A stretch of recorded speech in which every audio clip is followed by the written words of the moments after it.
Esas actividades que nosotros las vimos con miras a desarrollar durante todo el periodo académico, tienen que irse ejecutando. Pero en el momento en que se van ejecutando y cuando existe ya la actuación de las dos partes fundamentales del proceso, el estudiante o los estudiantes y el profesor, en ese proceso tiene que haber también una retroalimentación.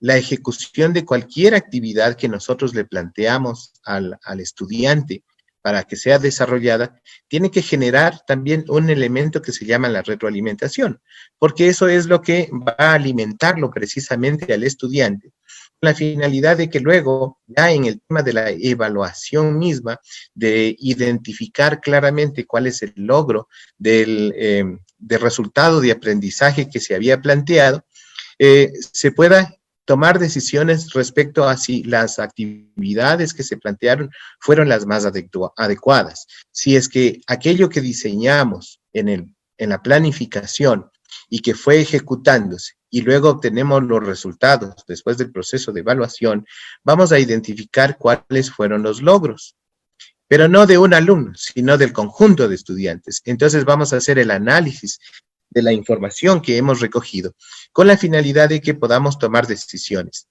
En algún momento, cuando hablábamos de la evaluación de los aprendizajes, precisamente decíamos, la evaluación de los aprendizajes es la que nos permite tomar información para que luego de esa información que sea analizada, pueda llevarnos a tomar decisiones. Y ahí está el replantear a lo mejor algunas actividades para las siguientes oportunidades en las que se desarrolle la actividad.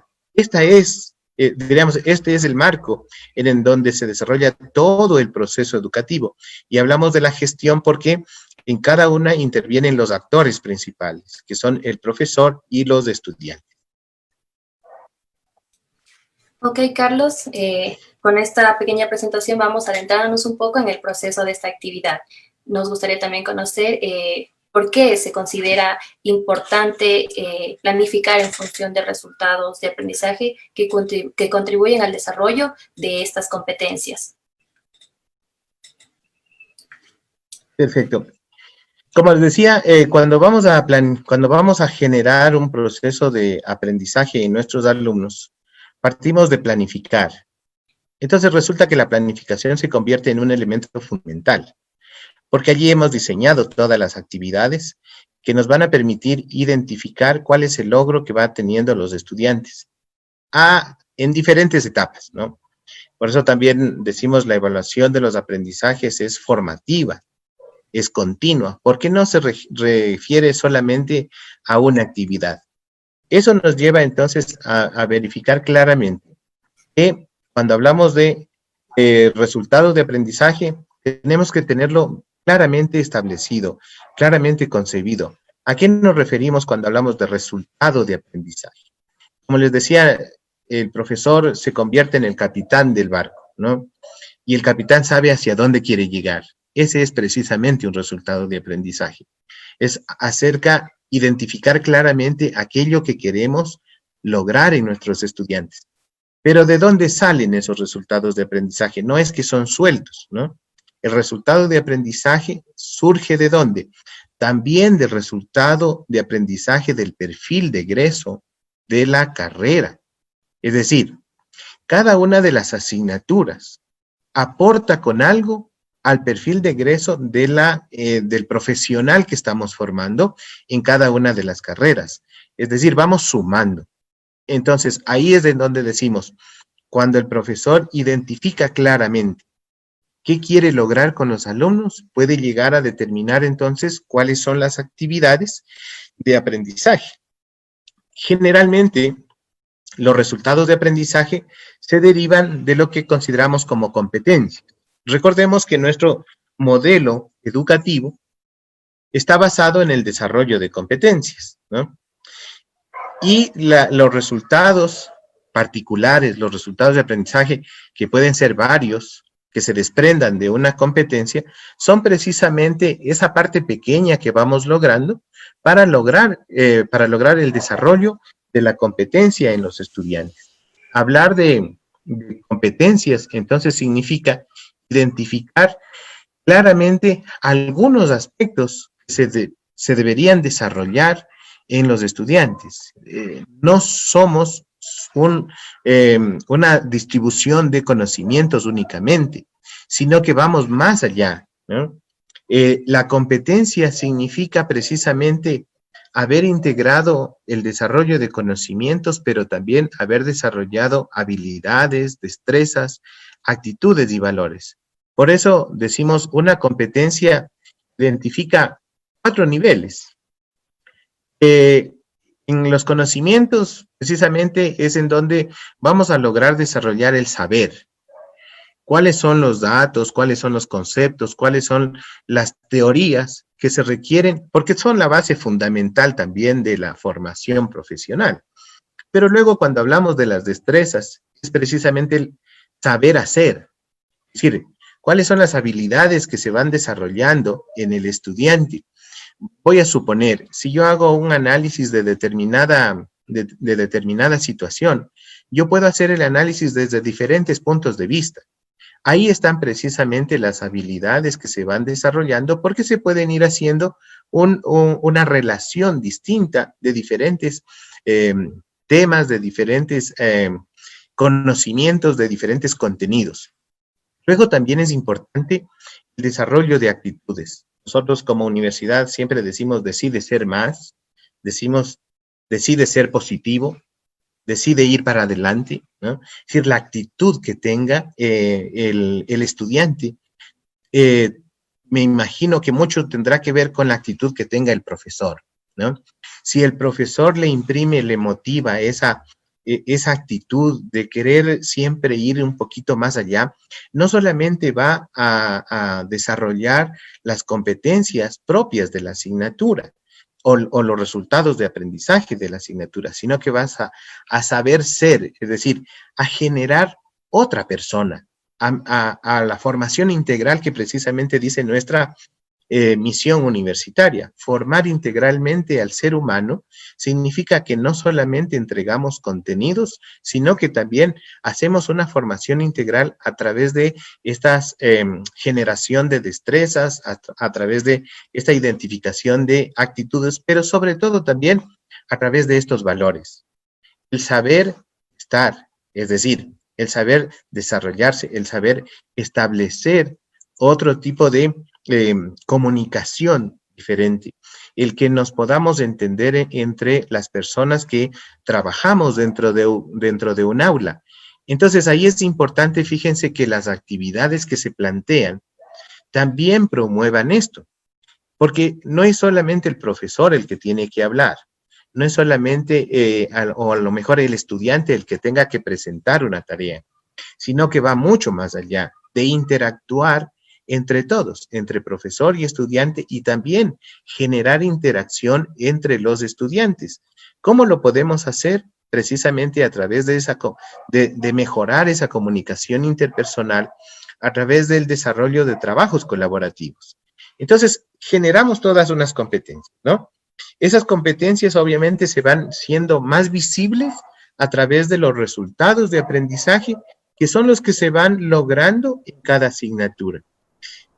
Por eso es que decía yo, a la hora de planificar, debemos concebir plenamente cuál es el resultado, que tiene que haber una lógica, que tiene que haber una concordancia entre lo que espero obtener en mis alumnos y lo que les estoy planteando como actividades. Que cada una de las actividades siempre apunte hacia el resultado de aprendizaje. Ok, Carlos, muchas gracias. Les recordamos a los participantes que si tienen dudas pueden realizarlas a través del chat y estas preguntas serán respondidas también por nuestro ponente, Carlos Correa, en su debido momento. Usted nos hablaba acerca de la planificación y la gestión del proceso de enseñanza-aprendizaje. Nos gustaría también conocer cuáles son estas y qué implica cada una de ellos. Gracias. Sí, efectivamente, cuando nosotros hablamos de el proceso educativo y hablamos de la gestión del proceso educativo, decimos que tenemos que planificar y que tenemos que siempre tener presentes los resultados de aprendizaje que queremos lograr. Y por ello planteamos una serie de actividades, ¿no? Entonces, ahora lo que diremos es que, de acuerdo a la reglamentación existente en nuestro país, y luego vamos a encontrar la lógica del porqué de esta reglamentación, que obviamente nuestra universidad también, como parte del sistema de educación superior, la contempla en su reglamentación académica interna, identifica que cada asignatura debe tener presente 3 tipos de componentes dentro de su gestión: el aprendizaje en contacto con el docente, el aprendizaje autónomo y el aprendizaje práctico experimental. ¿A qué nos referimos cuando hablamos de cada uno de estos componentes? No solamente lo que establece el Consejo de Educación Superior, sino la lógica que nos permite decir, en un primer espacio o como un primer componente está precisamente el aprendizaje en contacto con el docente, porque es esa relación en el proceso enseñanza que la desarrolla el profesor y los tutores, y el aprendizaje que asimismo lo desarrollan los estudiantes. Esa intervención, esa interacción que tiene que haber con ellos. De manera que podamos compartir actividades y que podamos ir teniendo esa vinculación hacia integrarnos a lo que llamamos también la comunidad de aprendizaje.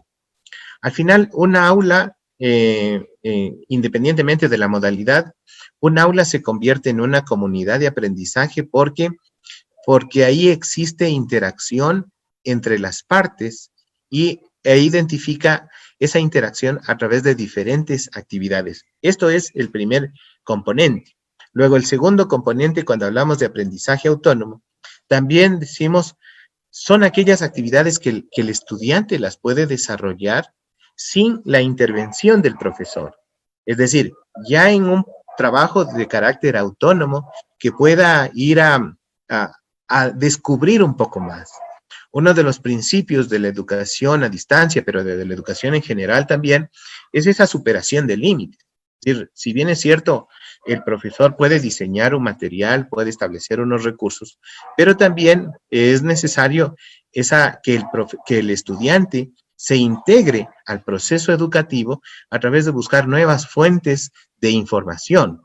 Y el otro componente es el componente de aprendizaje práctico experimental, que nos lleva a decir, es necesario compartir, es necesario integrar estos 2 elementos fundamentales: la teoría, la base teórica de la asignatura, pero también la practicidad de esa temática o de esas temáticas que se han abordado. El conjugar la teoría con la práctica se da precisamente en este tipo de actividades, en este tipo de aprendizaje práctico experimental, cuando el profesor diseña actividades que le permiten al estudiante saber por qué y para qué le sirve cada uno de los temas. A veces, y en nuestra experiencia como estudiantes, quizá siempre la pregunta que en determinadas asignaturas nos podríamos haber hecho es, ¿y esto para qué me va a servir? ¿No? Entonces, tiene que precisamente identificarse actividades en donde el estudiante realmente sepa que lo que le estamos otorgando como conocimientos le va a ayudar a su ejercicio profesional, a su vida práctica. Ahí es en donde hablamos de justamente la gestión del aprendizaje a través de estos 3 componentes que nos parecen fundamentales, ¿no?, en el proceso educativo. Gracias, Carlos. Y ahora que ya nos vamos adentrando un poco en el tema específico sobre el aprendizaje en contacto con el docente, en tu experiencia, ¿qué aspectos debemos considerar para lograr un buen aprendizaje en contacto con el docente? Sí, pero precisamente es que cuando hablamos de este componente y que nos vamos a centrar justamente en conversar sobre él, yo creo que es importante determinar a qué nos referimos, aunque ya lo he mencionado antes. Hablar del aprendizaje en contacto con el docente significa identificar todo un conjunto de actividades que se pueden desarrollar con la intervención directa del docente. hay actividades de desarrollo, hay actividades de análisis en las que puede intervenir el docente. Cuando se plantea algún debate sobre una determinada temática, el profesor interviene directamente. Cuando se plantea a lo mejor resolver algún caso, justamente ahí está la presencia del profesor para ir guiando, para ir motivando, para ir direccionando a los estudiantes. Por eso decimos, es importante identificar en este componente que se da la interacción más directa, ¿no? Entre el docente y los estudiantes, pero también se debe motivar la interacción entre los estudiantes. Si hablamos de que se pueden establecer actividades de tipo individual o de tipo grupal, cuando hablamos de actividades de tipo grupal es justamente para el desarrollo de esa interacción entre los estudiantes. Pero también cuando se generan a lo mejor actividades que nos ayudan o en las que todos intervenimos, profesor y estudiantes, allí también pueden interactuar entre ellos, ¿no? Por eso es que decimos, estas actividades, esta interacción, se puede desarrollar de forma presencial o a distancia, de manera síncrona o de manera síncrona o de manera asíncrona. Al final, cualquier herramienta que utilicemos, lo que nos ayuda es precisamente a desarrollar la actividad. Aquí lo importante es cómo la diseñamos, pero sobre todo cómo la gestionamos a la actividad. Entonces también decimos, hay un proceso que también nos permite esa intervención, que es la tutoría. Esa motivación permanente, ese acompañamiento al estudiante o a los estudiantes a través de verificar ya de manera más personalizada quizá la atención que se pueda dar. Cuando algún estudiante quizá nos remite hacia alguna pregunta, con mayor facilidad nosotros podemos trabajar esa relación bidireccional, ¿no?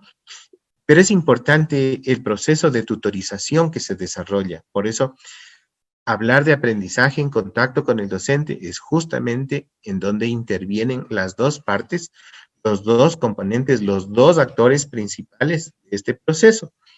Y claro, viene el otro tema también, que es este de la flexibilidad pedagógica que deberíamos considerar cuando diseñamos las actividades. Aquí, a la hora de diseñar las actividades que tienen que ver con el aprendizaje en contacto con el docente, también debemos considerar, y en su desarrollo, debemos considerar las características de los estudiantes a quienes nos estamos dirigiendo.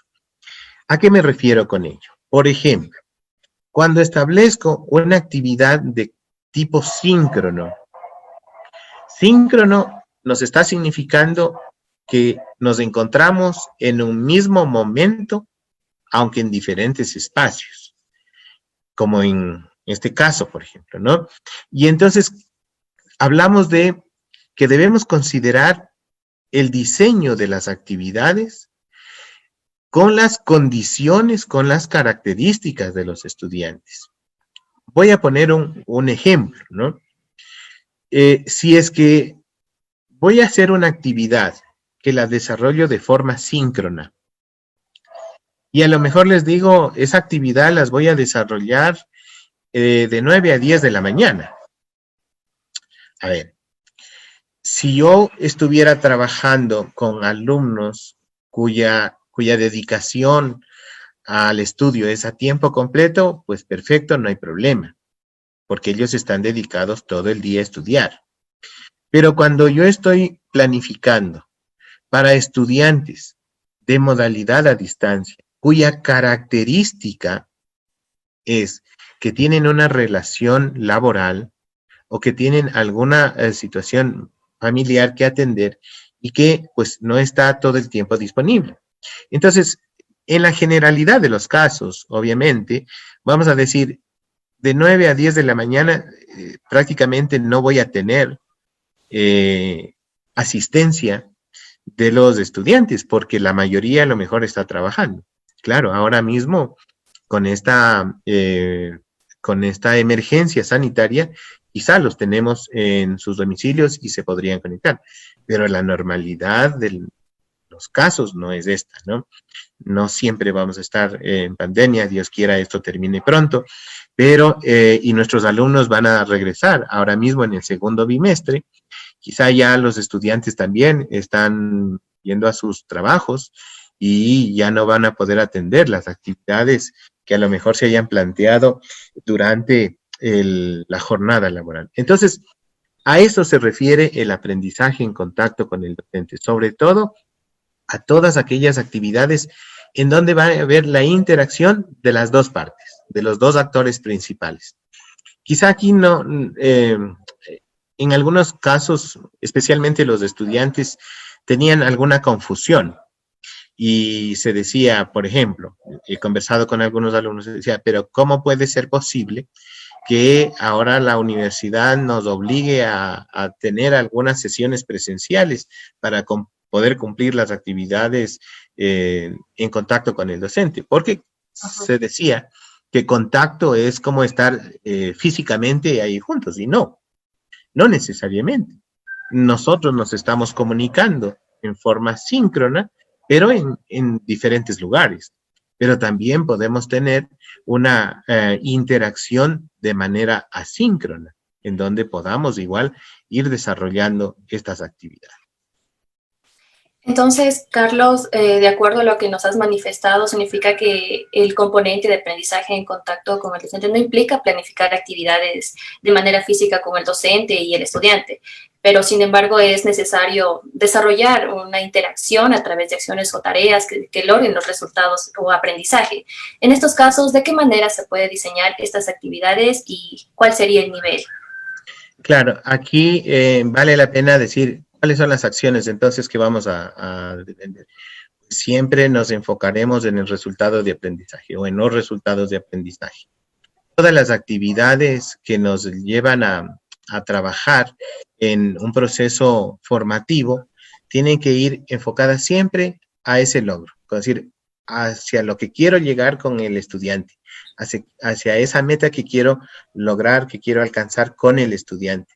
Ese resultado de aprendizaje lo logro a través de diferentes acciones, de diferentes tareas, de diferentes actividades, que lo que nos ayuden es precisamente a eso, a construir conocimiento, a desarrollar las destrezas, a despertar una actitud positiva y sobre todo a generar esta comunicación, a lograr mayor dinamismo entre todos los integrantes de la comunidad de aprendizaje. Vuelvo a insistir en este tema de la comunidad de aprendizaje porque en un aula es en donde se desarrolla precisamente. La finalidad es una sola.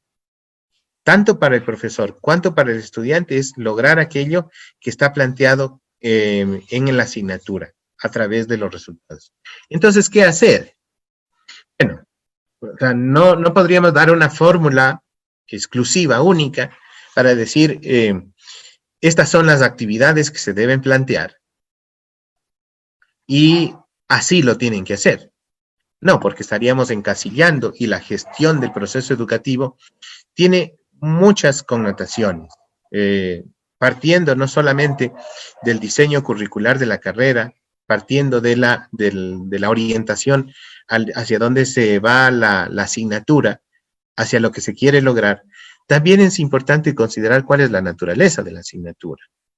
Es decir, hay asignaturas, por ejemplo, en el orden matemático, hay asignaturas en el orden de la historia, de la filosofía, de la literatura, etcétera. Entonces, no todas las actividades pueden ser las mismas para todas las asignaturas, ¿no? Una actividad no puede ser igual para todas, sino que tiene que obedecer hacia la naturaleza. El diseño de la actividad que le planteo tiene que considerar la naturaleza de la asignatura. ¿Quién más que el docente, que es el experto en la temática, para considerar cómo es su asignatura y qué actividades tiene que cumplirse o plantearse? Y aquí a veces somos muy insistentes, pero volvemos a decir tomando en cuenta el resultado o los resultados que quiero lograr, y también entonces definimos qué actividad vamos a plantear, que el diseño de la actividad también es fundamental, ¿no? Hablar de la actividad que se va a trabajar durante un proceso formativo es fundamental. Sí, como profesor, yo tengo muy claro qué es lo que quiero que los alumnos desarrollen, que los alumnos hagan. Entonces, voy a tener una facilidad al diseñar la actividad. Eso me lleva entonces a definir además cuáles son las herramientas de aprendizaje que debería considerar para que todo esto que hemos dicho, tomando en cuenta la naturaleza de la asignatura, tomando en cuenta el resultado de aprendizaje, habiendo identificado claramente la actividad de aprendizaje que voy a hacer, ¿con qué herramientas, con qué recursos? ¿Cuáles son los recursos que voy a emplear para trabajar esas actividades, para plantearles a los estudiantes esas actividades? Bien, ahí es importante entonces considerar los siguientes elementos, ¿no? Cuando hablo de la actividad de aprendizaje, quizá es el aspecto más neurálgico, más fuerte que deberíamos considerarlo. No es así, diseñar una actividad de aprendizaje no es algo tan simple. Es un proceso de reflexión también. Es un proceso que me permite ir desarrollando algunos aspectos, y ahí tomamos en cuenta lo que nos dice Otero y Rodríguez cuando se habla precisamente de cuáles son los aspectos que se deben considerar a la hora de diseñar una actividad de aprendizaje. Bueno, en primer lugar, pues identificar qué es lo que debemos tener, es identificar el nombre de la actividad. En esta parte hay quizá errores que se cometen cuando se dice la actividad es el foro. No. O la actividad es la videocolaboración. No. La actividad es el chat. No. Esas son herramientas. La actividad puede ser el análisis de la situación económica del país en época de pandemia, ¿no? A lo mejor puede ser el nivel de contagio en las ciudades grandes del Ecuador, ¿no?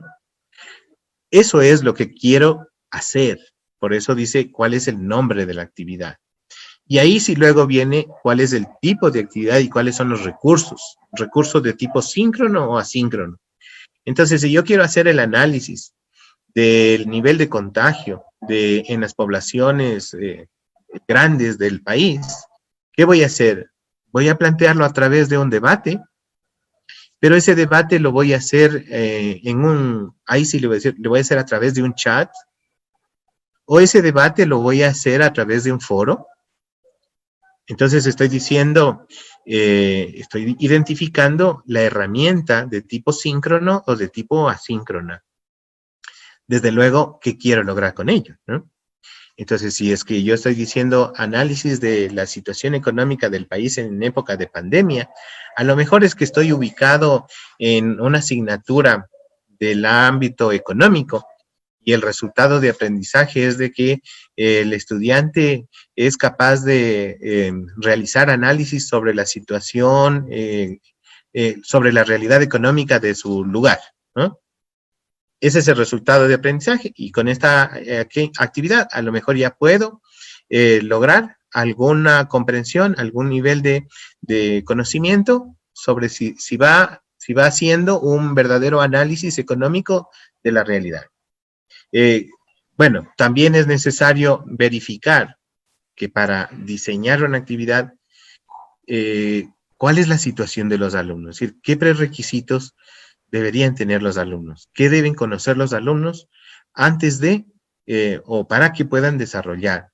Si yo le digo el análisis de la situación económica del país y ya quiero que haga un análisis macroeconómico cuando resulta que el estudiante recién está tomando introducción a la economía, no tiene sentido, no lo va a poder hacer.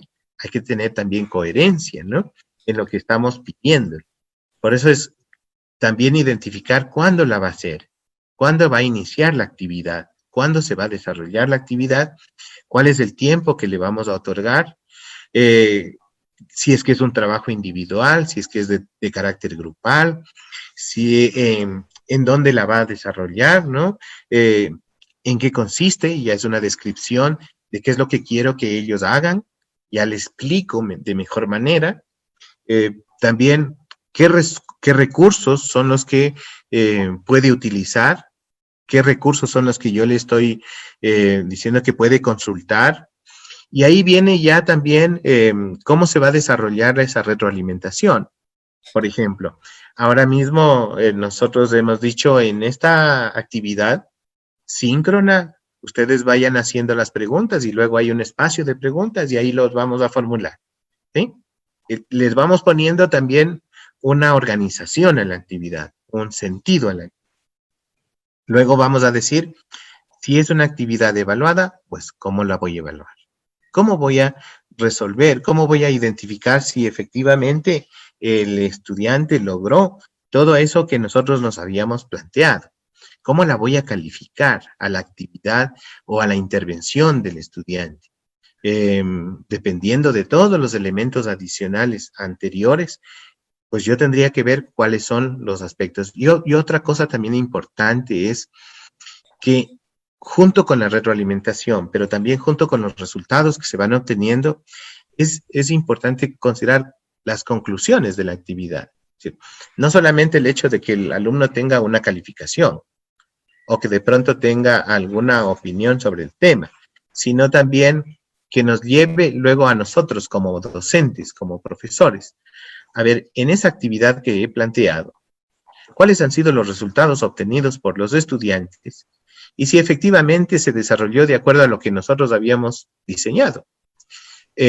Fue clara la explicación, a lo mejor resulta que en la descripción no hice, no tuve la suficiente claridad y no me entendieron bien lo que yo quería hacer. Todos esos elementos nos dan los resultados, nos da la actividad que desarrolla el estudiante. ¿Para qué? Para que luego podamos reformularla, ¿no? Entonces, recordemos siempre, una actividad de evaluación es un momento de recoger información.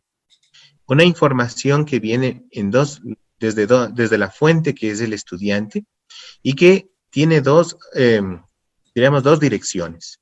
Para el profesor, porque le permite redireccionar la actividad, le permite mejorar la actividad para las siguientes ocasiones, y también los resultados que obtiene el estudiante le sirven a él de ayuda, le sirven de conocimiento para saber si efectivamente estuvo bien, logró hacer la actividad adecuadamente. Todos estos aspectos son los que debemos considerar. Por eso yo digo, el diseño de una actividad no es simplemente que hoy me dicen, tiene que hacer una actividad y inmediatamente la hago, cualquier cosa, ¿no? No, todo el proceso educativo es todo un conjunto integrado de actividades que tiene que ser bien planificado. Para mí, la base fundamental del éxito en el proceso educativo es la planificación. Muchas gracias, Carlos, por retroalimentación con respecto a las actividades de aprendizaje. De lo que nos has podido comentar, entendemos que es necesario contar con diferentes herramientas que permitan la interacción entre el docente y el estudiante. Pero también me gustaría hacerte la pregunta, ¿cuáles son y de qué manera interactúan a través de ellas los docentes y los estudiantes? Sí, quizá también es bueno considerar que se pueden establecer diferentes formas de interactuar. O sea, las actividades que se diseñan pueden desarrollarse a través de diferentes recursos o a través de diferentes herramientas. Entonces, si es que yo hablo de una actividad que le he diseñado para que se desarrolle de forma asíncrona, ¿cuándo voy a plantear actividades asíncronas? Quizás sea como la pregunta, ¿no? ¿Qué es lo que me permite saber si debo hacer alguna actividad síncrona o alguna actividad asíncrona? Aunque ya dijimos, depende de los resultados de aprendizaje, de la naturaleza de la asignatura, también hay que ver cuál es el nivel o la magnitud que debe tener esta actividad. Por ejemplo, digo, si es que se requiere que los estudiantes vayan a hacer un poco más de investigación, que a lo mejor vayan a leer algunas fuentes, algunos otros recursos que vayan a lo mejor a revisar, y se requiere un poco más de reflexión por parte de ellos. Va a ejecutarse. Bueno, creo que tuvimos una interrupción. Decía que vamos a identificar entonces cómo se va a, cuál es el tipo de actividad, y ahí vamos a identificar si es que va a ser de tipo síncrono o de tipo asíncrono.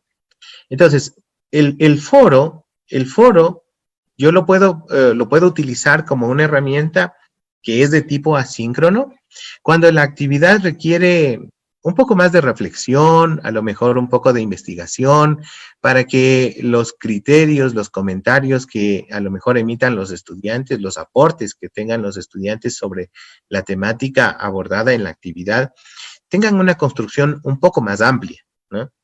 Entonces ya está en un tiempo adicional, en un espacio un poco más amplio también para ser aplicadas.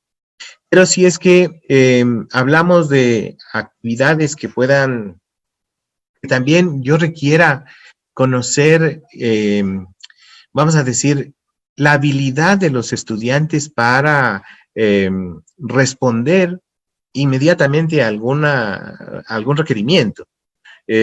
O para ver cuáles son las habilidades que tienen los estudiantes, a lo mejor voy a plantear actividades de tipo síncrono.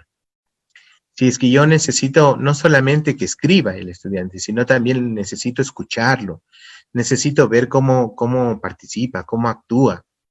Entonces, a lo mejor las actividades síncronas sí son las más aconsejables en ese caso, y podemos hacerlo a través del chat o a través de una videocolaboración, ¿sí?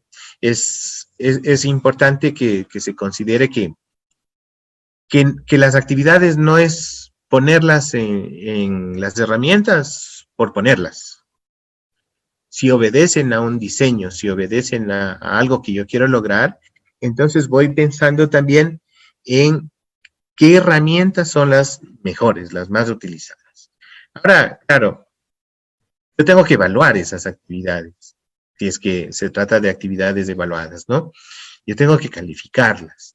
¿Cómo es que voy a poder emitir yo diría una calificación o emitir un juicio sobre el desarrollo de las actividades que ha trabajado cada uno de los estudiantes, el aporte que ha brindado a la actividad planteada? Uno de los instrumentos que aconsejamos siempre trabajar, plantear, diseñar, que sea parte también del diseño de la actividad, es la rúbrica. ¿Por qué? Porque la rúbrica ya me identifica cuáles son los criterios que se toman en cuenta y que también el estudiante debe tomar en cuenta a la hora de participar y a la hora de desarrollar la actividad. Cuando hablamos de generar una rúbrica, justamente nos ayuda a ser más objetivos en la calificación. Vamos leyendo, a lo mejor, voy a suponer que se planteó alguna actividad a través del foro. Entonces, yo voy leyendo la participación y tengo los criterios en la rúbrica y voy a poder verificar si es que aquello que puso el estudiante dentro de su aporte está contemplado dentro de los criterios en qué niveles, ¿no? Es igual, no es que voy a decir así se debe hacer una rúbrica, ¿no? Porque mucho depende de la actividad. El diseño de la rúbrica no es que tenga un formato único ni exclusivo.